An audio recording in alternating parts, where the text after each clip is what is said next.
कश्मीर पर कहानियां तो बहुत बनी, मगर कश्मीरी हिंदुओं का सच नहीं बताया गया। हाल ही में विवेक रंजन अग्निहोत्री की फिल्म द कश्मीर फाइल 1990 के दशक में कश्मीरी पंडितों के पलायन की ऐतिहासिक घटना पर बनी फिल्म है। ये फिल्म सिनेमाघरों में 11 मार्च को रिलीज हुई और चर्चा का विषय बन गया।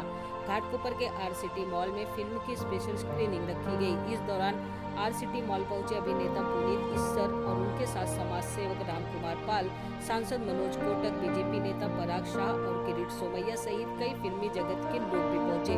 पुनीत इस्सर ने इस फिल्म को देखने के लिए आए लोगों का धन्यवाद किया। वहीं इस दौरान थिएटर में मौजूद लोगों ने अपने मोबाइल का लाइट जलाकर पुनीत इस्सर और उनकी टीम के आग्रह पर मौन होकर कश्मीर की उस घटना में नरसंहार के शिकार सभी लोगों को श्रद्धांजलि दी।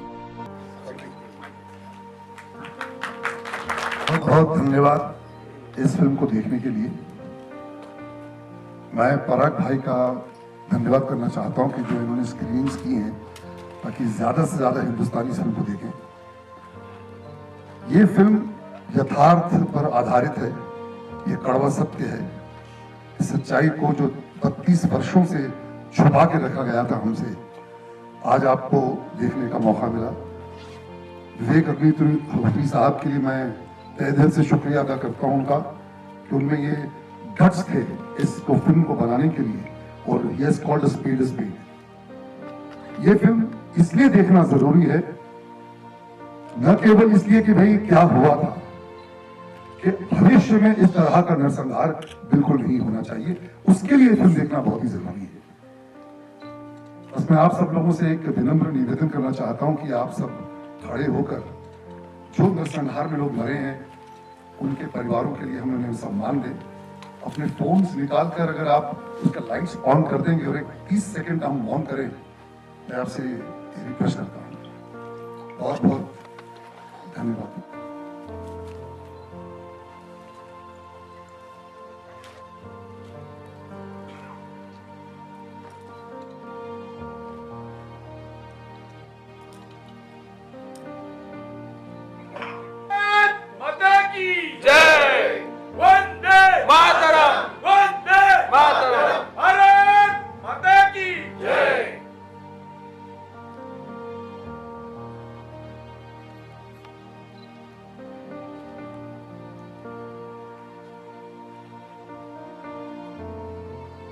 बहुत बहुत धन्यवाद।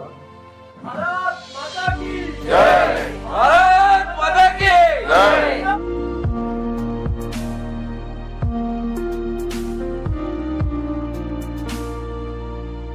मेरे हिसाब से विवाद नाम का तो कोई शब्द होना ही नहीं चाहिए। ये तो यथार्थ है, ये तो एक कड़वा सच है हमारे देश का।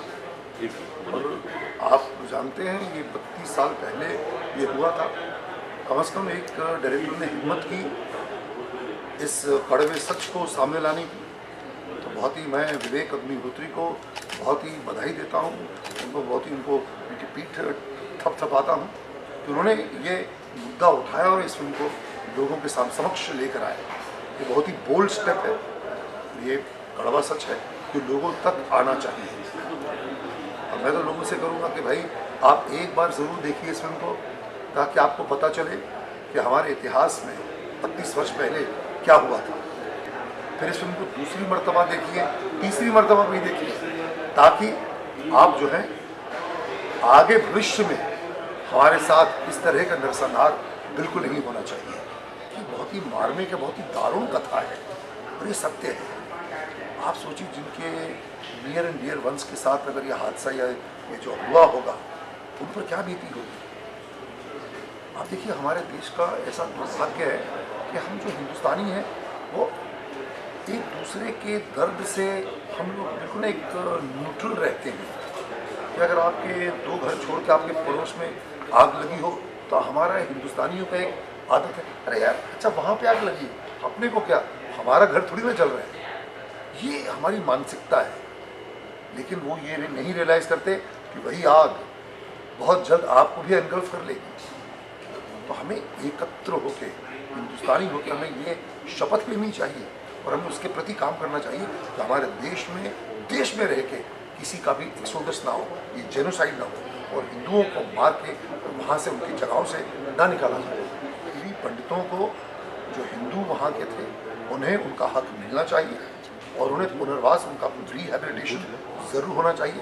और मुझे पूरी उम्मीद है कि हमारी जो नरेंद्र मोदी जी की जो सरकार है वो अवश्य करेगी। कलाकार जब कोई फिल्म में काम करता है तो वो तो उसमें उसे इस पात्र को जीता है। और मेरे लिए, बिकॉज मैं तो इससे, ये इतिहास से, इस फैक्ट से वाकिफ़ था। मैं तो जानता था कि ये हमारे देश में क्या क्या हुआ है और ये जो 86 में इनफैक्ट ये शुरू हो गया था, तो मैं तो वाकिफ़ था, मैं जानता था ये कहाँ छाप एक्सप्रेस।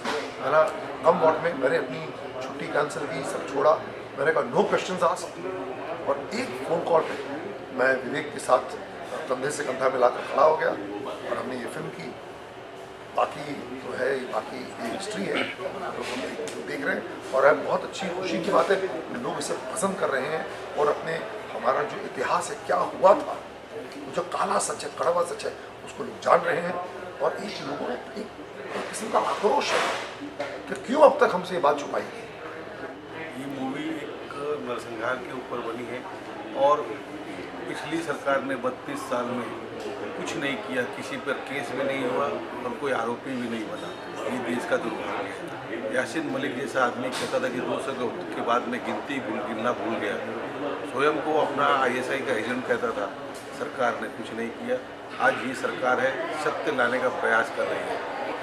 ऐसी चीज़ें, सत्यता दिखाने का पूरा प्रयास हर आदमी और हर लोग करेंगे और ऐसा एक युग बदल रहा है। सोशल मीडिया की वजह से सब अच्छे से सफल हो रहा है। सोशल मीडिया के हर उस प्रखर लोगों को धन्यवाद अदा करता हूँ। जो सत्य को छुपाया गया, बरसों से किसी ने बोलने की हिम्मत नहीं की।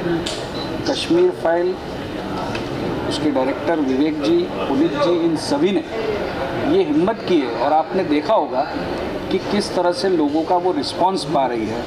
लोग जिस तरह से आ रहे हैं, न केवल आ रहे हैं, भारत माता की जय के नारे लगा रहे हैं। आप थिएटर के अंदर भी अपना शूटिंग कीजिए, आपको दिखेगा कि हर दृश्य को लोग मानो उस एक सत्य घटना को देख रहे हैं जो बरसों तक दबाया गया था और आज लोगों के सामने लाया गया। निश्चित ये न्याय की बात शुरू हुई है और पूरे हिंदुस्तान में जो माहौल बना है, जो व्यवस्थाएं बनी है, ये व्यवस्थाएं इस तरह से आगे जाएगी कि इन व्यवस्थाओं के कारण उनको अपना हक मिलेगा। कि जिस तरह की बातों को छुपाया गया, परत दर परत यही सोचते रहे कि ये बातें आज तक लोगों के सामने क्यों नहीं आई।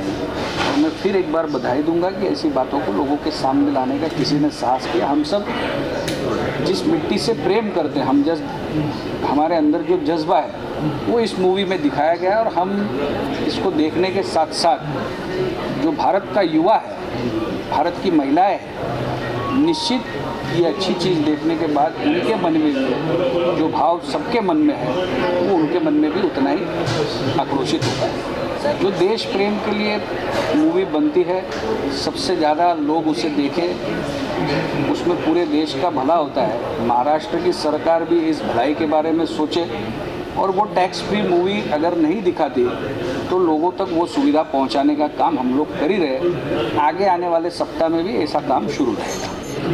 पहला तो मैं बताऊंगा कि ये मूवी नहीं है, ये एक हकीकत है और ये हकीकत को विवेक अग्निहोत्री जी और सभी स्टार्स ने जो हिसाब से पिक्चर में निभाया, एक सत्य हकीकत जिसको मैं इतिहास नहीं बोलता हूँ क्योंकि ये वर्तमान का है। 30 साल पहले की बात है जो लोगों को छुपाई गई थी, इसको फिल्म के पर्दे पे लेके आना तो बहुत बड़ी बात है। लोगों को सच्चाई मालूम होनी चाहिए और ये पिक्चर के माध्यम से मैं मानता हूँ कि जो घटना हो चुकी आज से 30 साल पहले, जो भी पॉलिटिकल पार्टी है, जो भी पॉलिटिकल लीडर्स का इसमें इन्वॉल्वमेंट होएगा, ये टाइप का वापस इन्वॉल्वमेंट नहीं होगा।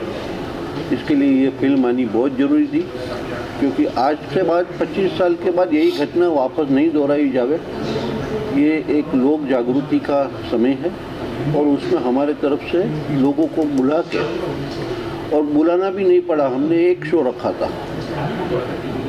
2 घंटे के बाद मेरे को दूसरा शो रखना पड़ा, शाम को मेरे को तीसरा शो रखना पड़ा और कल तक चौथा शो बुक किया गया। और अभी भी काफ़ी लोगों की डिमांड है कि उनको और मैं खुशी लोगों को तक हकीकत पहुँचे, उसका मैं मेरे तरफ से ज़रूर प्रयास करें। टैक्स फ्री ये पिक्चर होनी ज़रूरी है, बट महाराष्ट्र की सरकार कम नसीबी से ये बाला साहब की शिवसेना नहीं है, ये उद्धव जी की शिवसेना है जो सोनिया गांधी के अंडर में दबे हुए हैं, और जिसका मुझे बहुत दुख है। अगर बाला साहब की शिवसेना यहाँ पे राज करती होती तो शायद महाराष्ट्र में सबसे पहले ये फिल्म टैक्स फ्री हुई होती। टैक्स फ्री सरकार को करनी चाहिए क्योंकि ये लोगों को मैसेज जाना चाहिए, बट कोई ना कोई उनकी जो भी राजनीति होएगी, मेरे को उसमें नहीं गिनना है।